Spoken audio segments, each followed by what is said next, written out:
भारताचिया महारथाया सारे मिळूनी ओढूया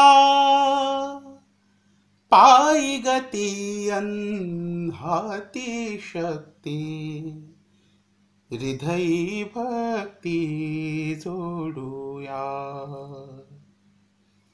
ध्येय पथावर डोळे खिळवू श्वासामध्ये निश्चय मिळवू परस्परांच्या चालीमध्ये एकतानता साधूया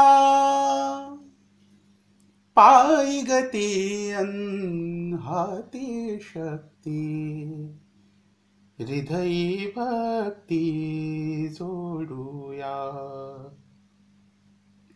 व्यक्ती जीवना लगाम घालू समष्टी भावे क्षण क्षण तोलू सममूल्यांची समरसतेची ध्वजा लौकिक उभवूया पायी गती अन हाती शक्ती हृदयी भक्ती जोडूया वैभव वेड्या टापा टापा समूर्त त्यागान कोत थापा जीवन साधन कर्मफलाविण अखंड यात्रिक होऊया पायी गती अन हाती शक्ती हृदयी भक्ती जोडूया कोण रथी अन कोण सारथी कसली चर्चा ही वैयर्थी परम पवित्रे जीवन सूत्रे रथचक्राना बांधूया पायी गती अन हाती शक्ती हृदयी भक्ती जोडूया भारताचिया महारथाया सारे मिळूनी ओढूया पायी गती अन हाती शक्ती हृदयी भक्ती जोडूया. नमस्कार. विश्वसंवाद केंद्र देवगिरी प्रांत आयोजित या 6व्या वेब संवादमध्ये मी ओंकार रत्नाकर शेलदरकर आपल्या सगळ्यांचे सहर्ष स्वागत करतो. बंधू भगिनींनो, आपल्या भारतीय संस्कृतीने आपल्याला शास्त्रशुद्ध तसेच ऋतुमानाप्रमाणे जीवन जगायला शिकवले आहे. जीवन जगण्याची ही कला आपल्याला अनेक पातळींवर सशक्त व सुदृढ ठेवते. फक्त शारीरिकच नाही तर मानसिकदृष्ट्या पण ताजेतवाने ठेवते. पर्यायाने आपल्या जीवनाच्या सर्वच पातळींवर आपण योग्य तो समतोल साधू शकतो. परंतु या तथाकथित वैज्ञानिक युगात आपण आपल्या पूर्वजांची मूल्ये शिकवण विसरत चाललो आहोत. आपण अंधानुकरणाकडे झुकत चाललेलो आहोत व याचाच परिणाम आपण आपल्या जीवनावर झालेला बघतो. परंतु आता ती वेळ आली आहे की आपण सर्वांनी पुन्हा त्या जुन्या मार्गावर जाऊन आपले जीवन परिपूर्ण बनवायची. म्हणूनच आपण आपल्या वेबसंवादाचा विषय ठेवला आहे निरामय जीवनशैली भारतीय चिंतन. आज आपल्याला या विषयावर मार्गदर्शन करणार आहेत वैद्य जयंत यशवंत देवपुजारी. जयंतजी भारतीय मध्यवर्ती परिषद नवी दिल्लीचे अध्यक्ष आहेत. Central India institute of medical sciences नागपूरचे ते रिसर्च कमिटी मेंबर आहेत. तसेच आयुर्वेद व्यासपीठाचे ते मार्गदर्शकही आहेत. अधिक वेळ न घेता मी जयंतजींना विनंती करतो की त्यांनी आम्हाला मार्गदर्शन करावे. माझ्या बंधू आणि भगिनींनो नमस्कार. आज आपला जो विषय आहे तो आहे निरामय जीवनशैली. यामध्ये दोन शब्द आहेत, एक निरामय आणि दुसरे जीवनशैली. निरामयचा अर्थ आपल्या सर्वांना माहिती आहे. सर्वसाधारण अर्थ जो आहे तो निरोगीपणा असा आहे, किंवा निरोगीपणा ठेवणारा किंवा निरोगी असणारा. परंतु जीवनशैली हा जो शब्द आहे, हा जरी आपल्याला मराठी वाटत असला, संस्कृत वाटत असला, तरी हा अर्वाचीन शब्द आहे. हा फार जुना आपल्या संस्कृत साहित्यामध्ये आढळणारा वगैरे अशा प्रकारचा शब्द नाही. कदाचित हे लाईफस्टाईल या शब्दाचं भाषांतर असावं. हा मूळ भारतीय शब्द आहे की नाही याच्याबद्दल विद्वानांनीच याच्यावर प्रकाश टाकावा लागेल. या शब्दाचा सर्वप्रथम वापर अल्फ्रेड ॲडलर नावाचा एक ऑस्ट्रियन मानसशास्त्रज्ञ होता. त्यांनी 1921 साली केला. यानंतर जीवन जगण्याची पद्धती म्हणजे लाईफस्टाईल या अर्थाने याचा वापर 1961 पासून सुरू झाला. आपल्या असं लक्षात येईल की रुचीचे विषय, मत, वागणूक, वागण्याची पद्धती म्हणजे जीवन पद्धती असा सर्वसाधारण अर्थ यामध्ये घेतला जात असतो. जीवन पद्धतीचे अनेक प्रकार आपल्याला आढळतात, अनेक प्रकार सांगितले जातात, अनेक प्रकार बोलण्यात असतात. ते म्हणजे कॉर्पोरेट लाईफस्टाईल असा एक शब्द आहे, हिप्पी लाईफस्टाईल असा एक शब्द आहे, बॅक टू लँड लाईफस्टाईल नावाचा म्हणजे जे लोक जमिनीकडे वळूया असं म्हणून इंडस्ट्रीयल किंवा औद्योगिक जीवनातून माघार घेऊन पुन्हा आपल्या शेतीकडे वळतात ते लोक बॅक टू लँड लाईफस्टाईल अशा पद्धतीने याचा वापर करतात.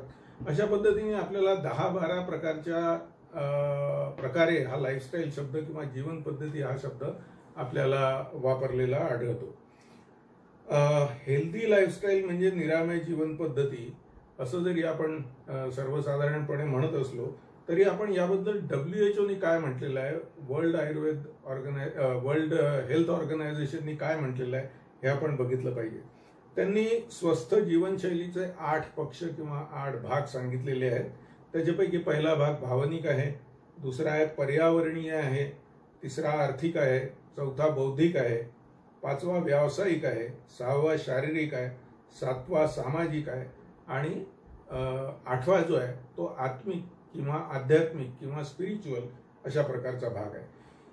याचा अर्थ आज जे आपण लाईफस्टाईल याविषयी बोलत असतो किंवा समजत असतो की नियमित व्यायाम, सकस आहार, कमी ताण घेणं आणि भरपूर पाणी पिणं एवढ्यापुरती आपली जीवनशैली किंवा जीवनशैलीची मर्यादा नाही.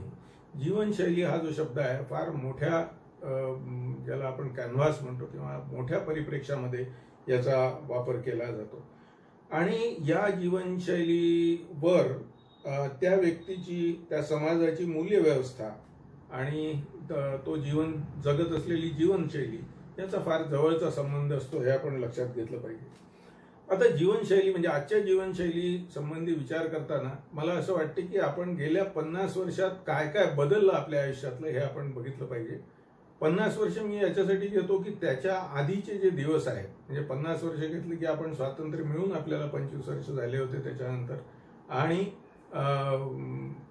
त्याच्या पुढचे जे वर्ष आहेत ते आपण सर्वसाधारणपणे घेऊ आणि स्वातंत्र्योत्तर काळातला हा जो काळ आहे ह्याचाच आपण यामध्ये विचार करतोय. याच्यामध्ये काय बघितलं, काय काय बदललं हे जर आपण बघितलं तर आपल्याला अजून थोडंसं मागे जावं लागते, कारण आपल्या जीवनामध्ये सगळ्यात मोठा जो बदल घडून आला भारतीयांच्या किंवा जगातल्या सर्व लोकांच्या, तो दिव्याचा शोध लागल्यावर बदल घडून आला असं आपण म्हणू शकतो.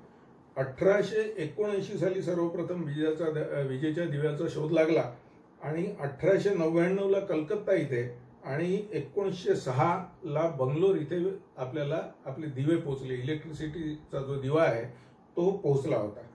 या दिव्याचा आपल्या जीवनावर काय परिणाम झाला असं जर आपण विचार केला तर आपल्या लक्षात येईल की त्यापूर्वी म्हणजे हा दिवा आपल्या आयुष्यात येण्याच्या पूर्वी आपली जी ज्याला आपण म्हणतो जेवायची आणि झोपायची जी वेळ होती, ती जेवायची वेळ साधारण 7च्या आत होती आणि झोपायची वेळ त्याच्यानंतर 1 तासानंतर होती, फार फार तर 2 तासानंतर होती.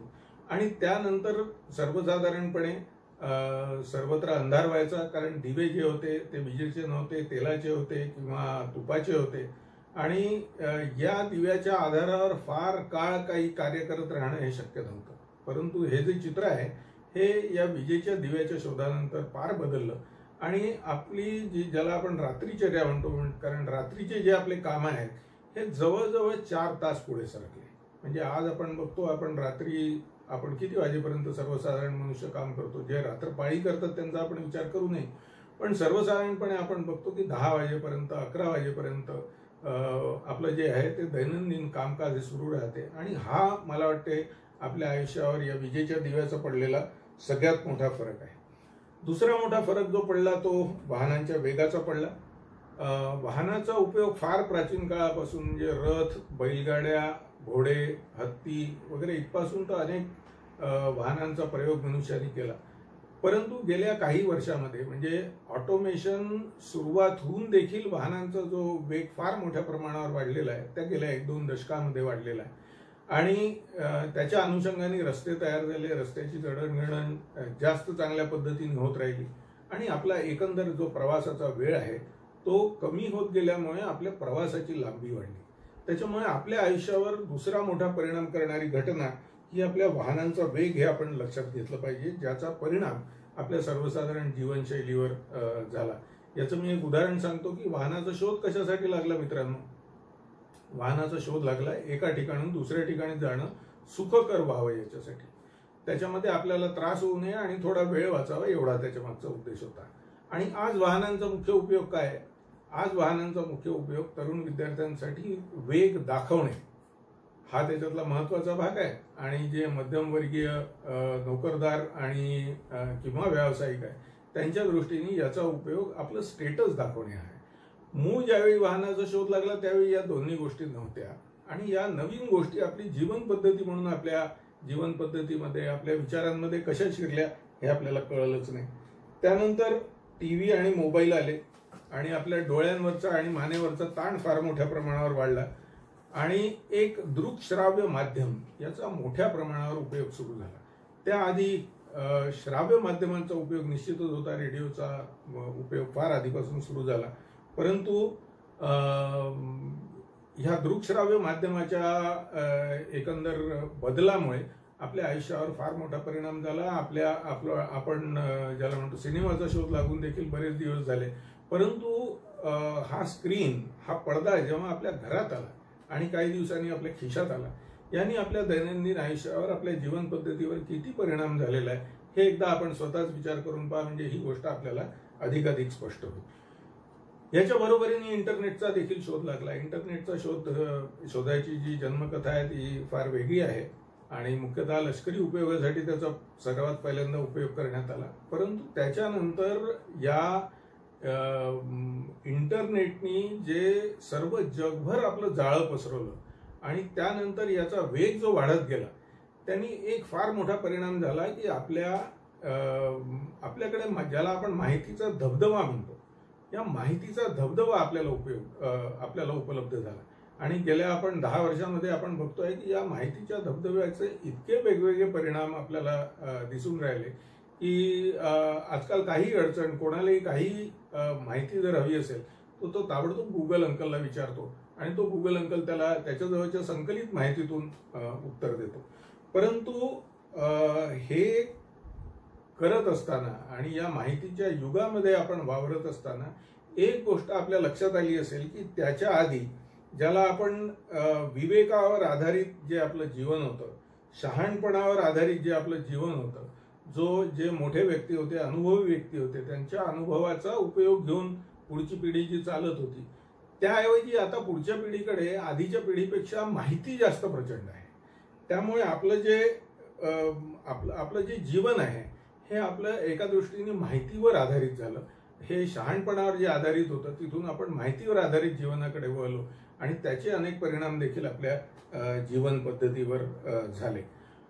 मात्र या सगळ्यामध्ये या माहितीचा अर्थ काय? आपण आजकाल व्हॉट्सअप बघतो, त्याला व्हॉट्सअप युनिव्हर्सिटी असं देखील नाव दिलं जाते आणि त्याच्यावर अनेक प्रकारची माहिती येते.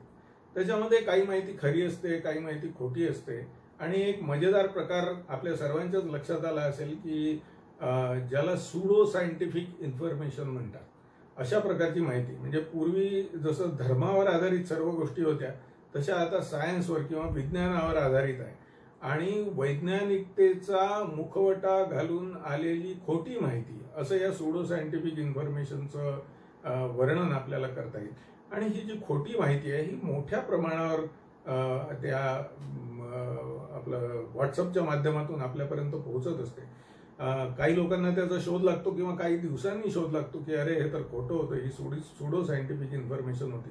परंतु प्रत्यक्षदर्शी म्हणजे तात्पुरता का होईना या सुडो सायंटिफिक इन्फॉर्मेशनचा जो प्रभाव आहे तो आपल्या जीवनावर होतच असतो, हे आपण लक्षात घेतलं पाहिजे. दुसरा एक महत्वाचा प्रकार, या सर्व गोष्टींचा एकत्रित परिणाम म्हणून आपलं जे जीवन आहे किंवा आपण एका स्पर्धेच्या युगात प्रवेश केला. ही स्पर्धा कशासाठी होती? तर ही स्पर्धा होती संपत्तीसाठी, ही स्पर्धा होती सत्तेसाठी, ही स्पर्धा होती जीवनातल्या सुखसुविधा मिळवण्यासाठी. आणि या स्पर्धेच्या युगामध्ये आपल्या जगण्याचं प्रयोजन काय हे मात्र आपण विसरत गेलो. आणि त्याचा जो दुष्परिणाम आहे हा देखील आपल्याला आपल्या जीवन पद्धतीवर झालेला आढळतो. एक साधं असं आपण उदाहरण घेऊ की जितके आई वडील आहेत त्या सर्वांची इच्छा आपल्या मुलांनी शिकावं आणि शिकून मोठं व्हावं असं सर्वसाधारणपणे असते. परंतु आपण जर एखाद्या माता पित्यांना विचारलं की ठीक आहे तुमचा मुलगा खूप शिकला आणि त्यांनी खूप उच्च पदवी प्राप्त केली, परंतु त्याला जर शाळेत शिकवणं आवडत असेल तर तुम्हाला ते आवडेल का? तर ते म्हणतात नाही. याचं कारण शाळेत शिकवल्याने आर्थिक स्थैर्य किंवा आर्थिक सुबत्ता तेवढी येत नाही ती ज्या प्रमाणात त्याच्या शिक्षणाच्या अनुरूप तो जर दुसरा काही व्यवसाय करतो किंवा दुसरी काही नोकरी करतो त्याच्यामध्ये जी आर्थिक सुबत्ता असते ती अशा प्रकारचे कमी आर्थिक सुबत्ता देणारे व्यवसाय करण्याकडे लोकांचा सर्वसाधारणपणे कल नसतो. त्याच्यामुळे आपला मग मोठा व्हावा याचा दुसरा मनात दडलेला सुप्त अर्थ हा त्यांनी जास्त पैसे कमवावे असा एका दृष्टीने असतो. तर आपण एका दृष्टीने पैशाच्या मागे स्वतःही धावत असतो आणि अभावितपणे आपल्या पुढच्या पिढीला देखील आपण पैशाच्या मागे धावायला शिकवत असतो. आता या पैशातून सुख मिळते का? तर सर्वसाधारणपणे असा अनुभव आहे की या पैशातून सुख कदाचित मिळते जर तुम्ही आपल्या अवतीभोवतीच्या ज्या वस्तू आणि सुविधा आहेत त्यांना सुख म्हणत असाल तर. परंतु त्याच्यामध्ये आनंद निर्माण होतोच असं नाही, उलट त्याच्यामध्ये ताण निर्माण होतो. त्याच्यामुळे आपल्या लक्षात आलं असेल की आजकाल जीडीपी बरोबर एक हॅपीनेस इंडेक्स नावाचा एक प्रकार चर्चेला आलेला आहे. या हॅपीनेसचं काय महत्व आहे? बाकी सर्व गोष्टी तुमच्याजवळ आहेत परंतु तुम्ही मानसिकदृष्ट्या असमाधानी आहात, तुम्ही आनंदी नाही, तुम्ही दुःखी आहात, तर या सर्वाचा उपयोग काय असा एक विचार जगात पुन्हा सुरू झालेला आहे. त्याच्यामुळे या हॅपीनेस इंडेक्सचा पण विचार लोक करायला लागले. पण याचं मूळ कारण जे आहे ते हे स्पर्धेचं युग आहे आणि ही स्पर्धा आहे. याला एक फार चांगलं नाव आहे, रॅट रेस असं इंग्रजीत म्हणतात. उंदरं ज्याप्रमाणे पळतात त्याप्रमाणे आपण सगळे पळत असतो. आपण बघितलं असेल की गेल्या काही वर्षामध्ये, गेल्या 10 वर्षामध्ये ज्या प्रमाणात इंजिनिअरिंग कॉलेजेस उघडली आणि ज्या प्रमाणात मुलं इंजिनियर झाली त्याचा खरंच त्या मुलाचा ज्याला आपण ॲप्टिट्यूड म्हणतो त्याच्याशी काही संबंध होता का हा एक मोठा प्रश्नच आहे. मुळामध्ये नोकरीची खात्री आणि त्याच्या अनुषंगाने मिळणारे पैसे या दोनच गोष्टींच्या क्रायटेरियावर आणि सर्वसाधारणपणे ज्याला आपण त्या ॲडव्हर्टाइजमेंटमध्ये सुद्धा दाखवल्या जाते की मेरी साडी तेरे साडी से कम सफेद क्यों, असं साधारणपणे आपल्या विचाराची जी पद्धत राहिलेली आहे त्याच्यामुळे या स्पर्धेच्या युगाचे देखील दुष्परिणाम आपल्या जीवन पद्धतीवर पडलेले आहेत. या अनुषंगाने अजून एक महत्वाचा विचार आपण करायला हवा, तो म्हणजे आपल्या जीवनाचं रासायनिकरण झालेलं आहे. आता रासायनिकरण झालेलं आहे म्हणजे काय की आपल्या जीवनामध्ये रसायनांचा, केमिकल्सचा उपयोग ज्या प्रमाणात वाढलेला आहे तो याच्या आधी कधीच नव्हता. मी तुम्हाला उदाहरण सांगतो की दंतमंजन वापरायचे दिवस मागे पडले. आताही काही लोक दंतमंजन वापरतात पण त्याची जागा टूथपेस्ट आणि टूथब्रशने घेतलेली आहे. टूथपेस्ट सकाळी उठून तुम्ही ज्यावेळी तोंडात घालतात त्यावेळी तुम्ही एक सेट ऑफ केमिकल्स तुमच्या तोंडात घालत असता. ज्यावेळी तुम्ही स्नान करायच्या वेळी जे साबण, शॅम्पू किंवा अन्य काही वापरता त्याच्यात सुद्धा एक सेट ऑफ केमिकल्स, काही रसायनांचा संपर्क तुमच्या त्वचेशी येत असतो. त्यानंतर तुम्ही जे कपडे धुवायला जे साबण वापरतात त्यामध्ये देखील आपण बघाल की अनेक केमिकल्सचा वापर असतो. यानंतर तुम्ही आपल्या चेहऱ्याला जे क्रीम लावता, पावडर लावता त्याच्या अनुषंगाने देखील काही रसायनांचा जो वापर असतो तो आपल्या आपल्या जीवनामध्ये किंवा आपल्या शरीराशी होत असतो. बाहेर जाताना अनेक लोकांना डिओ अंगावर मारायची सवय असते. अत्तराचे दिवस तर गेलेच. अत्तर वापरणारे शौकीन आज आहेत की नाही माहीत नाही, क्वचित कोणाजवळ अत्तराचा साठा असेल, परंतु डिओचा खप बघा तुम्ही, आज पांठेल्यावर पण हा डिओ विकत मिळत असतो. आणि एक प्रकारे जो या केमिकलचा जो संपर्क आहे तो आपल्या शरीराशी, आपल्या कपड्यांशी हा नियमितपणे होत राहतो. आपल्या जेवणामध्ये देखील बघा किंवा आपल्या याच्यामध्ये देखील बघा की सॉस सारखे जे पदार्थ आहेत ज्याच्यामध्ये कृत्रिम रंग आणि कृत्रिम स्वाद आहेत, मॅगी सारखे जे पदार्थ आहेत कृत्रिम रंग आणि कृत्रिम स्वाद आहेत त्याच्यामध्ये येणारे, हे सुद्धा कुठल्या ना कुठल्या केमिकलच्या स्वरूपात येत असतात. एवढंच नव्हे तर आपल्या घरामध्ये जी भांडी घासल्या जातात त्याच्यासाठी देखील आपण लिक्विड सोपचा उपयोग करत असतो, ते देखील सेट ऑफ केमिकल्स आहे. मला असं लक्षात आहे की साधारण 30 वर्षापूर्वी अनेक घरांमध्ये राखड वापरली जायची.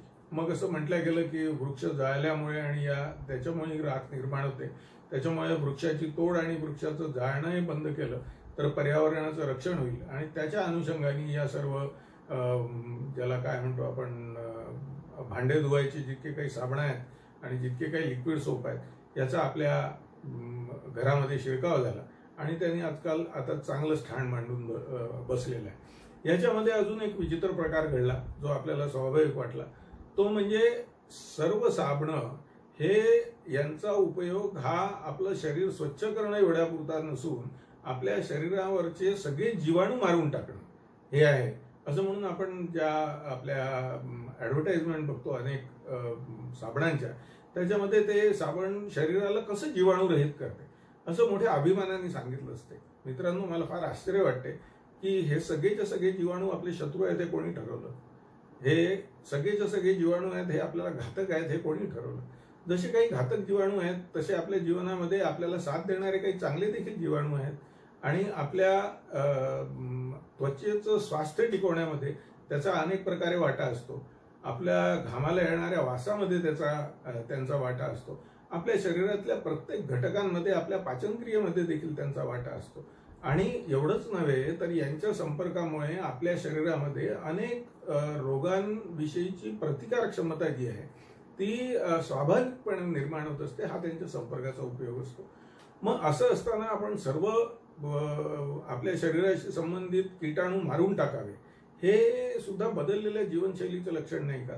मी दुसरं एक उदाहरण देतो की आपल्या घरी पूर्वीच्या काळी, जुन्या काळी मुंग्या असणं हे समृद्धीचं लक्षण मानलं जायचं आणि म्हणायचं ज्याच्या घरी लक्ष्मी आहे त्याच्या घरी मुंग्या आहे. कारण धनधान्यांनी समृद्ध घर असेल तर या मुंग्या, मुंगळे या सगळ्या गोष्टी राहणारच. ज्याच्या घरी काहीच नसायचं, जो दरिद्री असायचा, त्याच्याकडे कशाला मुंग्या राहतील, त्याच्यामुळे ते समृद्धीचं लक्षण मानलं गेलं. आणि आज ज्या प्रकारची रसायनं आली ते म्हणतात की सर्व ठिकाणच्या मुंग्या, सर्व ठिकाणच्या डासांचं ठीक आहे, रोगकारक आहे, परंतु झुरळ आहेत आणि अनेक शरीरात आपल्या घरातले जे किटाणू आहेत ते नष्ट करण्याच्या मागे या रसायनांचा उपयोग करून आपण मागे लागलो आहोत. त्याच्यामुळे किटाणू नष्ट करणं म्हणजे स्वच्छता अशी एक वेगळी कल्पना आपल्या नव्या जीवनशैलीच्या स्वरूपात आपल्यामध्ये आली. मला अनेक वेळा असं वाटते जे लोक बायोडायव्हर्सिटीचा विचार करतात, मला असं वाटते ही बायोडायव्हर्सिटी आपल्या घरात का नसावी? आपल्या घरामध्ये मुंग्यांनी आपल्याबरोबर गुण्यागोविंदांनी का वापरू नये, मुंग्यांनी का आपलं घर वापरू नये, असे प्रश्न मलाही असतात. चिमण्या तर आजकाल दिसेनासेच झालेल्या आहेत. पूर्वी ज्या आपल्या घरात यायच्या, कावळ्यांची संख्या पण कमी झाली. या सगळ्या पर्यावरणावर याचा जो होणारा परिणाम आहे या रसायनांचा, त्याच्यामुळे ज्या अनेक गोष्टी घडतात आहेत त्याची माहिती आपण वर्तमानपत्रातून वाचतो, परंतु डोळसपणे या सर्व गोष्टींचा आपल्या स्वास्थ्याशी काय संबंध आहे हे मात्र आपण फारसं गंभीरपणे बघत नाही असं मला वाटते. त्याच्यामुळे हे जीवनाचं रासायनिकरण जे झालेलं आहे आणि सर्वत्र रसायनांचे जे प्रयोग मोठ्या प्रमाणावर आपल्या जीवनामध्ये यांनी शिरकाव केला आहे तो पण आपल्या स्वास्थ्याच्या दृष्टीने एक गंभीर विषय आहे, हे आपण लक्षात घेतलं पाहिजे. आपला आहार हा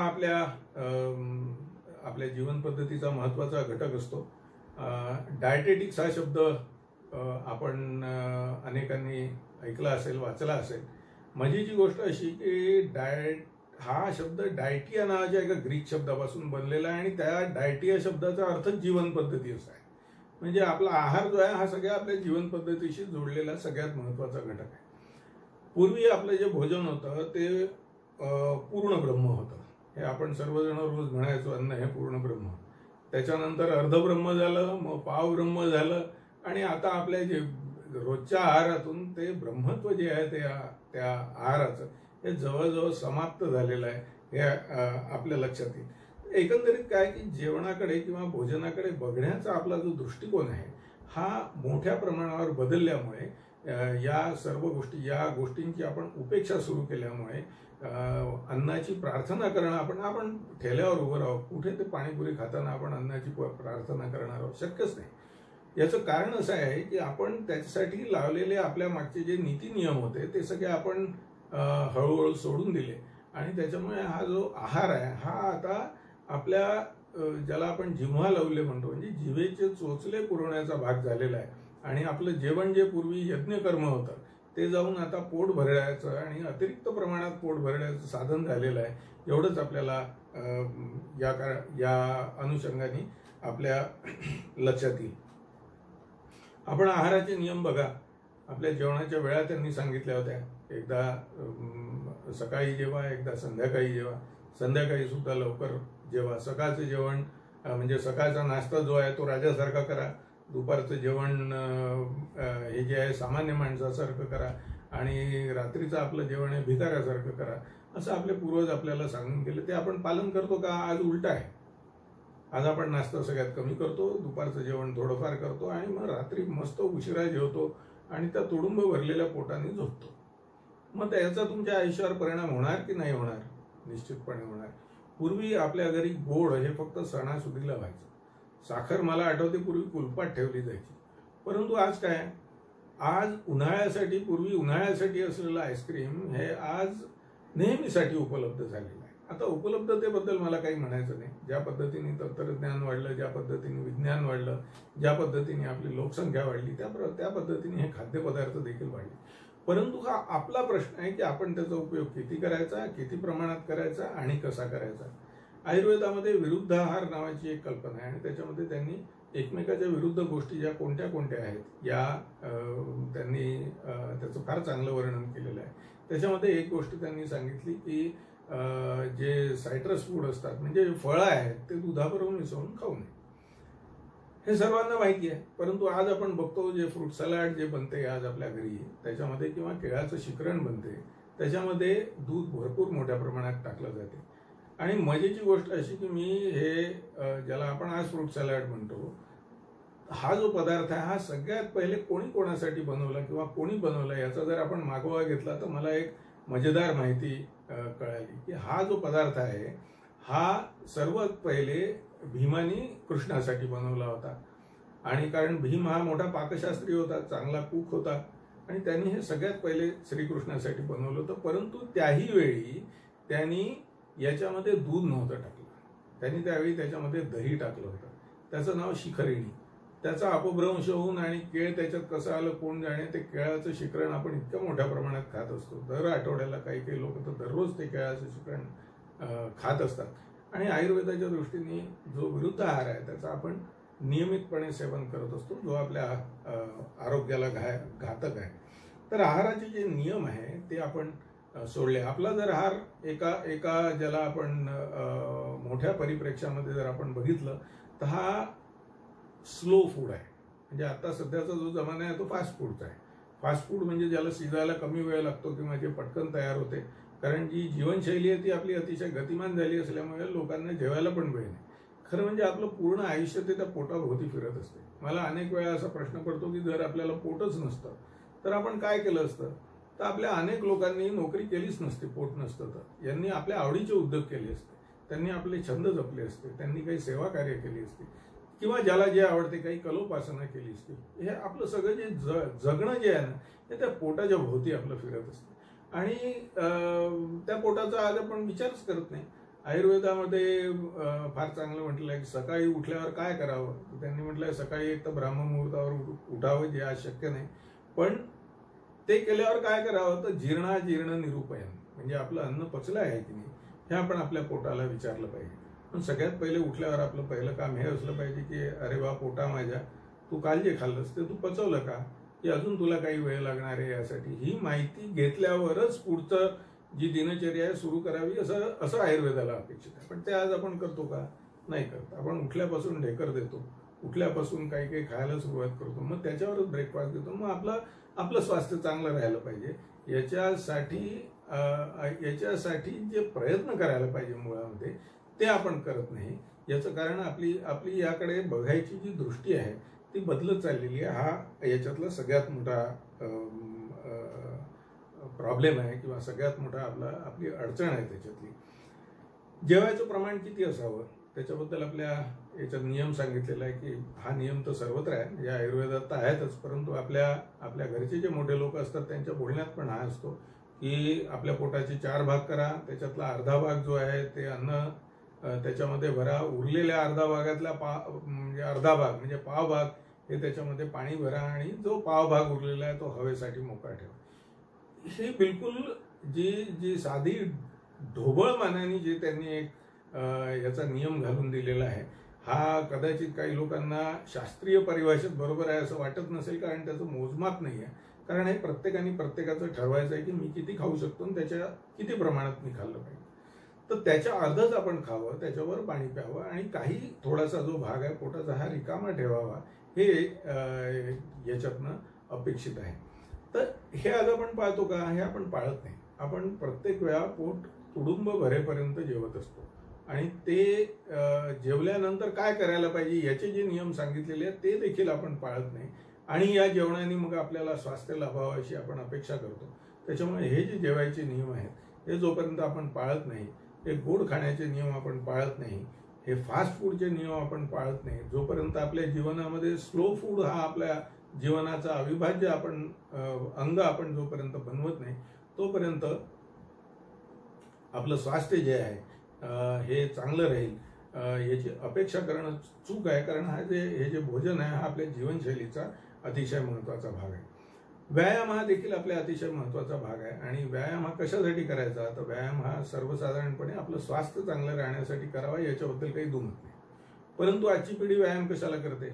आपलं शरीर कोणाला तरी दाखवण्यासाठी करते आणि ते दिसायला चांगलं व्हावं, म्हणजे आपलं शरीर चांगलं राहावं हा भाग एकीकडे राहिला, ते दिसायला चांगलं व्हावं याच्यासाठी वेगवेगळ्या पावडरी खाते. मग ते मसल बनले का आणि 6 पॅक बनले का? अरे बाबा, परमेश्वराची योजना जशी आहे की सगळ्यांची 6 पॅक बनणारच नाही. सगळे लोक 6 पॅक वाले झाले तर कसं होईल? निसर्गामध्ये वैविध्य हे राहणारच.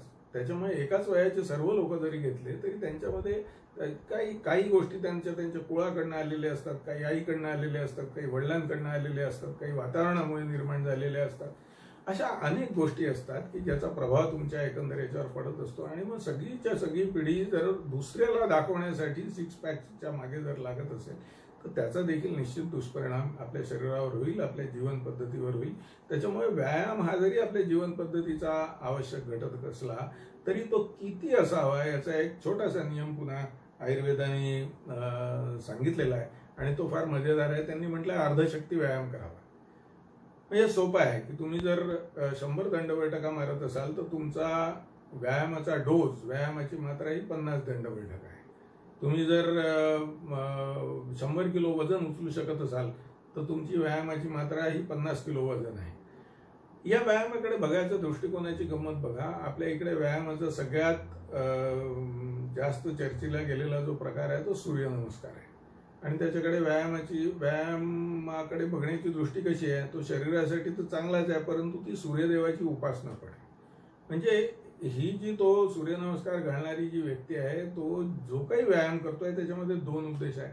स्वतःचं स्वास्थ्य चांगलं ठेवणं हा एक उद्देश आहे आणि त्याच्या अनुषंगाने हे करता करता सूर्योपासना करणं, याला पण एक महत्त्व त्याच्यामध्ये दिलेलं आहे. याच्यामध्ये ते शरीर कोणाला दाखवणं, ते 6 पॅक दाखवणं, माझी बॉडी कशी बनलेली आहे दाखवणं, कोणाला दाखवणार? सूर्याला दाखवण्यासाठी आहे का? तर त्याच्यामुळे ह्या व्यायामासारख्या गोष्टींकडे बघण्याचा सुद्धा जो दृष्टिकोन आहे आपल्या गेल्या काही वर्षांमध्ये बदललेला आहे आणि त्याचा जो परिणाम आहे तो देखील आपल्या जीवनशैलीवर होत असतो. आता आपण सगळीकडे सिमेंटचे रस्ते केले, आपल्याकडे टारचे रोड झाले आणि त्याच्यावर आपण चालायला लागलो. चालायला लागल्यानंतर आपल्या लक्षात असं आलं की बा साध्या चपलेने याच्यावर चालता येत नाही. याचं कारण त्याचा जो दबाव आहे तो गुडघ्यांवर जास्त येतो आणि काही दिवसांनी गुडघे दुखायला लागतात. मग हे टाळण्यासाठी आपण महागडे बूट घेतले आणि बुटांचा शोध लावला आणि मग ते महागडे बूट घालून आपण ते चालायला लागलो. तेवढ्यावर आपलं समाधान झालं नाही. तिथे ज्या ठिकाणी आपण फिरायला जातो त्या ठिकाणी कोणाच्या पायात किती हजाराचे बूट आहे याच्याकडे आपलं लक्ष असतं. म्हणजे हा सगळा जो दिखाऊपणा या सगळ्या एकंदरीत आपल्या जीवनशैलीमध्ये आलेला आहे तो फार दुःखदायक आहे आणि तो फार गंभीर आहे असं मला वाटते. आता झोप हा आपल्या जीवनशैलीचा महत्वाचा भाग आहे. झोप किती घ्यावी तर झोप किती तास घ्यावी याच्याबद्दल अनेक गोष्टी आहेत. ती कमीत कमी 7 ते 8 तास घ्यावी, शांत असावी वगैरे वगैरे या गोष्टी त्याच्यामध्ये सांगितलेल्या आहेत.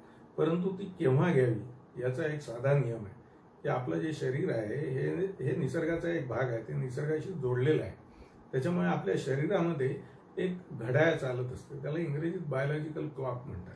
आणि ते जे घड्याळ आहे ते सूर्योदयाबरोबर आपण बघतो. काही जर प्राणी सोडले तर बहुतेक सगळी जी सृष्टी आहे ती त्या सूर्योदयावर जागी होते आणि सूर्यास्ताबरोबर ती जी आहे ती झोपी जाते. अजूनही आपण बघाल की संध्याकाळनंतर आपल्याला पक्ष्यांचा किलबिलाट म्हणजे जो काही मी जो दिव्यांचा परिणाम सांगितला इलेक्ट्रिकचा तो मनुष्यावर झालेला आहे. तो अजूनही म्हणजे किड्या कीटकांवर झालेला आहे. त्याच्यावर बरंच संशोधन आहे की आपलं साधारण तलावाकाठी जे दिवे लागलेले असतात त्यांनी त्या तलावाच्या पाण्यावरचे जे किडे आहेत त्यांच्या प्रजनन क्षमतेवर परिणाम झालेला आहे. आणि एवढंच नव्हे तर ते कीटक जेव्हा आजूबाजूच्या परिसरात फिरतात त्यावेळी त्यांच्यामुळे होणारं जे पोलिनेशन आहे म्हणजे परागकणांचं इकडून तिकडे घेऊन जाणं आहे त्याच्यावर सुद्धा त्याचा परिणाम झाला आहे. परंतु सुदैवाने अजून देखील पक्ष्यांचा किलबिलाट हा साधारण 6-7 वाजल्यानंतर सूर्यास्तानंतर बंद होत असतो. हे आपण सर्वांनी बघितलेलं आहे.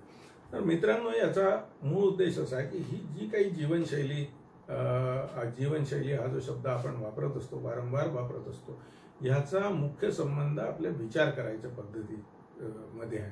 आपण आयुष्याकडे बघतो कसं, आपलं आयुष्य कशासाठी आहे, आपण त्याचा काय उपयोग करणार आहे, आपल्या आयुष्यातले ध्येय कोणते आहेत आणि या सगळ्याचा एकंदर आपण व्यक्ती, समाज, देश, निसर्ग, राष्ट्र, धर्म या सगळ्या एकत्र गुंफलेल्या ज्या गोष्टी आहेत ह्याचं हे जोपर्यंत आपल्याला समजत नाही तोपर्यंत या गोष्टींची जी समज आहे ती आपल्याला येणार नाही. म्हणून मी सुरुवातीला असं सांगितलं की भरपूर पाणी पिणे, व्यायाम करणे, सकस आहार घेणे, ताण न घेणे आणि नीट झोप घेणे एवढ्यापुरतं हा जीवनशैली हा विषय नाही आहे. आपण विचार कसा करतो, आपण आपल्या जीवनाकडे कसं बघतो, आपल्या जीवनामध्ये उपलब्ध असणाऱ्या गोष्टींचा जो काही उपभोग आपण घेतो आहे त्याचं प्रमाण किती आहे. आता एका माणसाला जोडे किती लागतात किंवा चपला पादत राहणं किती लागतं असा जर आपण विचार केला तर आपल्या लक्षात येईल की आपल्याला एकंदरच आवश्यकता जी आहे ती फारशी नाही आहे. परंतु ज्या घरांमध्ये थोडी बहुत देखील सुबत्ता आहे त्या घरांमध्ये तुम्ही एकंदर पादत्राणांची संख्या मोजा म्हणजे तुम्हाला लक्षात येईल. आता पादत्राणं हा देखील आपल्या जीवन पद्धतीचाच एक भाग आहे. परंतु ती किती प्रकारची असावी याला काही मर्यादा असली पाहिजे. ती मर्यादेचा आपण भंग केला आहे. त्याच्यामुळे या जीवन पद्धतीशी संबंधित रोगांचा आपण सामना करायला लागलेला आहे. आपल्या देशामध्ये मधुमेहाचं प्रमाण एकाएकी वाढलं. याचे कारण अनेक म्हणजे जगाची राजधानी होण्या इतकं वाढलं. आपल्या देशामध्ये किंवा जगामध्ये एकंदरीत थायरॉइड, हायपोथायरॉइडिझम नावाच्या रोगाचं प्रमाण मोठ्या प्रमाणात वाढलं. तरुण मुलींमध्ये PCOD नावाच्या रोगाचं प्रमाण मोठ्या प्रमाणात वाढलं. तरुण मुलांमध्ये प्रजनन क्षमता जी आहे ती म्हणजे मेल इन्फर्टिलिटी ज्याला म्हणतो त्याचं प्रमाण मोठ्या प्रमाणावर वाढून राहिलं. या सगळ्याचं मुख्य कारण हे आपली बदललेली जीवनशैली आहे हे आपण लक्षात घेतलं पाहिजे. आता आपल्या मनावर येणाऱ्या ताणाचा शरीरावर काय काय परिणाम होतो हे जर आपण बघितलं तर याच्यामध्ये आपल्याला अनेक संशोधन पत्र आढळतील की छोटे छोटे आता जसं अम्लपित्त हा जो विकार आहे म्हणजे ऍसिडिटी ज्याला आपण म्हणतो आपल्या आजच्या दैनंदिन जीवनामध्ये हे आपल्या मनावर येणाऱ्या ताणामुळे निर्माण होणारा एक त्रास आहे. आपल्या अनियमित जीवनशैलीचा एक तो परिपाक आहे. आपण जे आपण खाऊ शकत नाही, ज्याच्यासाठी आपलं पोट तयार नाही, या गोष्टी आपण खायला लागलो चुकीच्या दिवसात. आपल्या इथं ऋतूनुसार भाज्या बदलायच्या आणि आपल्याकडे असे नियम होते. साधारण पाऊस पडला की आंबा खायचा नाही, साधारणतः पाऊस पडायला सुरुवात, चातुर्मास लागला की कांदा खायचा. माहिती आहे की कांदा खायचा नाही, याचं कारण त्या कांद्यावर काही काळे ठिपके असतात आणि ते फंगस असते आणि तो फंगसयुक्त कांदा खाऊ नये, तो स्वास्थ्याला हानिकारक असतो. इतकी साधी ती गोष्ट आहे. पण तरीही आपलं जे कांदा खाणं आहे हे चातुर्मासामध्ये थांबत नाही. त्या काळी आपल्या पूर्वजांनी सोय केली होती की आपल्याला ते या निमित्ताने आठवण करून द्यायची की बा या गोष्टी ज्या आहेत, या गोष्टी या कालामध्ये केल्या पाहिजे. आता माठ केव्हापासून वापरायचा, तर साधारणतः आपल्याला माहिती आहे की उन्हाळ्यामध्ये आपण माठ वापरतो, पण त्याच्यासाठी त्यांनी आखाडीला म्हणजे अक्षय तृतीयेपासून माठ वापरावा. सगळ्यात पहिला माठ जो आहे तो अक्षय तृतीयेला भरला जावा, अशा पद्धतीने एक नियम त्यांनी आपल्या धर्माशी निगडीत बांधून दिला. त्याचं कारण ती आपल्याला आठवण, या दिवसापासून हे सुरू करायचं. त्या दिवशी आंब्याचं पन्ह करावं, त्या दिवशी चिंचोणी करावी. या ज्या छोट्या छोट्या गोष्टी, छोटे छोटे नियम त्यांनी जे लावले ते सगळे आपल्या जीवनशैलीशी संबंधित होते, ते आपल्या लाईफस्टाईलशी संबंधित होते आणि त्यामुळे या सगळ्या गोष्टींची एक आपल्या शरीराला सवय झाली होती. हे सगळं बदललं आणि त्याचा जो परिणाम आहे हा मोठ्या प्रमाणावर आपण बघतो आहे की आपल्या स्वास्थ्यावर झालेला आहे. त्याच्यामुळे जोपर्यंत, आणि स्वास्थ्यावर परिणाम म्हणजे दोन गोष्टी आहेत त्याच्यामध्ये, की स्वास्थ्याचा खर्च वाढलेला आहे. आज आपण बघतोय की लाईफ इन्शुरन्स हे पूर्वीपासून आहे, पण हेल्थ इन्शुरन्स का पॉप्युलर होते, कारण स्वास्थ्य रक्षणाचा जो खर्च आहे दैनंदिन किंवा महिन्याचा, हे एक बजेट झालेलं आहे. आणि जवळजवळ म्हणजे रिटायर्ड असलेल्या माणसाला सुद्धा, ज्याला मधुमेह, हृदयरोग आणि एक उच्च रक्तचाप, ब्लड प्रेशर या 4 जोडी गोळ्या तरी तो घेत असेल, तरी आजच्या तारखेला सुद्धा 1200 ते 1500 रुपये महिना त्याचा खर्च आहे. याची एक मोठी इंडस्ट्री आहे, याच्यासाठी अनेक लोक काम करत असतात. परंतु हा जो सामान्य माणूस आहे याच्या खिशातून तर ते जात असतं. त्याच्यामुळे हे जाऊ नये हे जर वाटत असेल तर मग, किंवा मोठा आजारपण आलं, ज्या पद्धतीने हॉस्पिटलचे बिलं येतात ते सामान्य माणसाच्या आवाक्याच्या बाहेर असतात. आणि सामाजिक रचना आपली अशी झालेली आहे की पूर्वी आपण मृत्यूसाठी तयार असायचो. एक विशिष्ट वय झाले की आज मृत्यूकडे बघायचा सुद्धा आपला जो दृष्टिकोन आहे तो बदललेला आहे. म्हणजे जीवनाकडे बघायच्या दृष्टिकोनाबरोबर मृत्यूकडे बघायचा सुद्धा दृष्टिकोन आपला बदललेला आहे. त्याच्यामुळे आपली अशी कल्पना झाली आहे की हॉस्पिटलमध्ये कितीही सिरियस पेशंट ऍडमिट झाला तरी तो बरा झालाच पाहिजे, आणि तो जर झाला नाही आपल्या अपेक्षेमुळे तर त्या डॉक्टरांवर हल्ला करणे, त्या हॉस्पिटलवर हल्ला करणे, तिथल्या वस्तूंची नासधूस करणे, ही गोष्ट जी आता एक प्रचलित झाल्यासारखी झाली आहे, इतकी झाली की त्याच्यासाठी सरकारला कायदा करावा लागला. तर याचं कारणच असं आहे की आपली नुसती जीवनाकडे पाहायची दृष्टी नाही बदलली, आपली मृत्यूकडे बघायची देखील दृष्टी बदललेली आहे. त्याच्यामुळे हा जो बदललेला दृष्टिकोन आहे हा आपल्या सर्वांसाठी अतिशय तापदायक ठरणार आहे.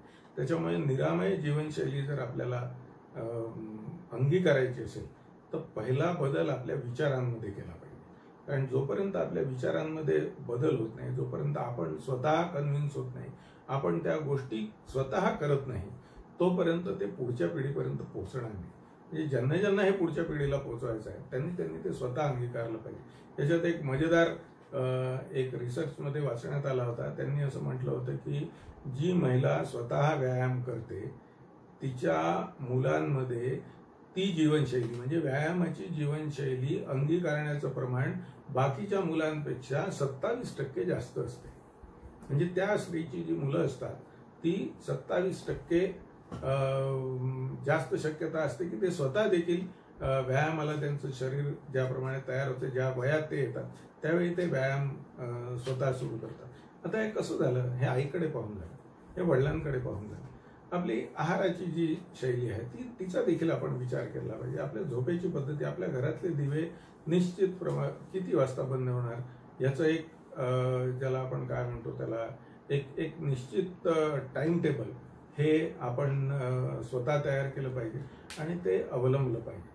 आज विनाकारण रात्री जागरण, म्हणजे ज्या विद्यार्थ्यांना अभ्यास करायचा आहे, आज सगळ्यांना माहिती आहे की तुम्ही माहिती घ्या की सगळ्यात उत्तम अभ्यासाची वेळ जी आहे ती सकाळी 6 वाजल्यापासून 10 वाजल्यापर्यंत आहे. परंतु सर्व विद्यार्थी हे रात्री अभ्यास करतात. याचं कारणच असं त्यांची अशी कल्पना आहे की ही जी रात्री अभ्यास करण्याची जी प्रक्रिया आहे ही एकाग्रता देते, त्यावेळी शांतता असते, आवाज नसतो, त्याच्यामुळे अभ्यास चांगला होतो. पण प्रत्यक्ष त्याच्यातलं जे संशोधन आहे ते काहीतरी वेगळंच सांगत असते. त्याच्यामुळे आपण सकाळी उठून, मी पहाटे उठून म्हणतच नाही, कारण आपल्याला झोपायला जर 10-11 वाजणार असतील तर आपण 4 वाजता कसं उठणार? 5 तासाच्या आणि 6 तासाच्या झोपेने आपलं होणारच नाही. 8 तास तर झोप पाहिजेच. त्याच्यामुळे जो 11 वाजता झोपतो त्यांनी स्वाभाविकपणे 7 वाजताच उठलं पाहिजे. त्याच्या आधी जर तो उठत असेल तर ज्याला आपण स्लीप डिप्रायव्हेशन म्हणतो तशा प्रकारचा परिणाम जो आहे विशेषतः तरुण मुलांमध्ये ज्यावेळी झोपेची आवश्यकता जास्त असते त्यावेळी ती निश्चितपणे स्लीप डिप्रायव्हेशनकडे तो जाईल आणि त्याचे देखील दुष्परिणाम आपल्याला भोगावे लागतील. मग हे आपल्याला कधी समजणार की आपण कोणत्या वेळी अभ्यास सुरू केला पाहिजे, शास्त्र काय म्हणते, सायन्स काय म्हणते आणि आपण प्रत्यक्ष काय करतो, याच्यातली जी तफावत आहे, ही जी जीवनशैलीचा जो आपण अंगीकार केलेला आहे ते बरोबर आहे की नाही आणि हे सगळं आपल्या जीवनाशी सुसंगत आहे की नाही, आपल्या जीवनाकडून अशा अपेक्षांशी सुसंगत आहे की नाही, याचा देखील आपण निश्चितपणे विचार करायला हवा. आणि स्वस्थ जीवनशैली जर आपल्याला अंगीकारायची असेल, निरामय जीवनशैली जर अंगीकारायचं असेल तर निरामय विचार पद्धती पहिले अंगीकारायला पाहिजे. सगळ्या ज्या गोष्टी आहेत त्या स्पष्टपणे आपल्या डोळ्यासमोर असल्या पाहिजे. त्या जर आपल्या स्पष्ट होत नसतील तर कागदावर लिहून त्या स्पष्ट केल्या पाहिजे. आपल्या आजूबाजूचे जे मित्र आहेत, आपले जे वैद्य आहेत, फॅमिली डॉक्टर आहेत, त्यांच्याशी याची चर्चा करून हे निश्चित केलं पाहिजे. आज पूर्ण या जीवनशैलीबद्दल आपण जर बघितलं तर एका शब्दात असं म्हणता येईल की कळते पण वळत नाही. म्हणजे याच्याबद्दल इतके लेख आणि इतकी माहिती सर्वत्र येत असते की त्याच्यातून आपण आतापर्यंत तर सगळ्यांनी चांगली जीवनशैली आत्मसात करायला पाहिजे होती. परंतु प्रश्न आपल्या जीवनशैली अंगीकारण्यासाठी जो आपल्या मनोवृत्तीमध्ये आपण विचार करायला पाहिजे, बदल करायला पाहिजे, तो आपण अजून केलेला नाही. त्याच्यामुळे मित्रांनो, मला स्वतःला असं वाटते की ही जी काही निरामय जीवनशैलीबद्दल आपण ज्यावेळी चर्चा करतो त्याच्याविषयी सगळ्यांना माहिती आहे आणि त्याच्याविषयी नवीन सांगण्यासारखं काहीही नाही, परंतु ही अंगीकारल्या जात नाही. याचं कारण आपली जीवनाकडे बघण्याची दृष्टी जी आहे ती जोपर्यंत आपण बदलत नाही तोपर्यंत आपली जीवनशैली ही निरामय होणं कठीण आहे. आणि त्याच्यामुळे पहिले आपल्या विचार करायच्या पद्धतीत बदल करा, आपली जीवन मूल्य समजून घ्या, आपली सांस्कृतिक मूल्य समजून घ्या, आपली धार्मिक मूल्य समजून घ्या आणि त्यानुसार जर आपली जीवन पद्धती आपण बदलत गेलो तर ती निश्चित रूपाने ती निरामय जीवनशैलीच राहील, निरोगी जीवनशैलीच राहील, ती स्वास्थ्यकारक जीवनशैलीच राहील. याच्याबद्दल माझ्या मनात मुळीच शंका नाही. धन्यवाद आणि नमस्कार.